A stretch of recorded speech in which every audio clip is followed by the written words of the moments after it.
ನಮಸ್ಕಾರ. ಭಾರತೀಯ ಸಂಸ್ಕೃತಿಯಲ್ಲಿ ಗುರು ಶಿಷ್ಯ ಪರಂಪರೆಗೆ ವಿಶೇಷವಾದ ಮಹತ್ವ ಇದೆ.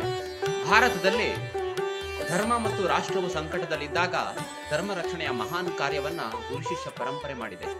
ಇಂದು ರಾಷ್ಟ್ರ ಮತ್ತು ಧರ್ಮದ ಮೇಲೆ ನಡೆಯುತ್ತಿರುವ ಆಘಾತವನ್ನು ಗಮನಿಸಿದರೆ ಪುನಃ ನಾವು ಗುರು ಶಿಷ್ಯ ಪರಂಪರೆಯ ಮೂಲಕ ನಾವೆಲ್ಲ ಇವತ್ತು ಸಂಘಟಿತರಾಗಬೇಕಾಗಿದೆ. ಶಿಷ್ಯನು ಗುರುಗಳಿಗೆ ಕೃತಜ್ಞತೆಯನ್ನು ವ್ಯಕ್ತ ಮಾಡುವ ದಿನವೇ ಗುರುಪೂರ್ಣಿಮಾ ಮಹೋತ್ಸವ. ಅದಕ್ಕಾಗಿ ನಾವು ಆಷಾಢ ಶುದ್ಧ ಪೂರ್ಣಿಮೆಯಂದು ಗುರುಪೂರ್ಣಿಮೆಯಂದು ಸಂಘಟಿತರಾಗೋಣ ಮತ್ತು ಗುರುಕೃಪೆಗೆ ಪಾತ್ರರಾಗೋಣ.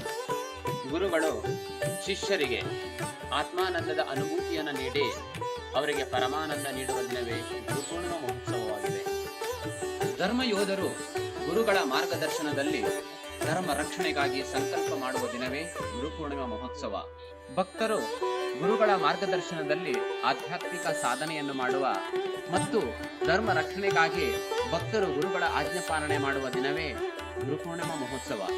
ಇದಕ್ಕಾಗಿ ಹಿಂದೂ ಜನಜಾಗೃತಿ ಸಮಿತಿಯು ಭಾರತದಾದ್ಯಂತ ಹಲವು ಕಡೆಗಳಲ್ಲಿ ಗುರುಪೂರ್ಣಿಮಾ ಮಹೋತ್ಸವವನ್ನ ಆಯೋಜನೆ ಮಾಡುತ್ತಿದೆ.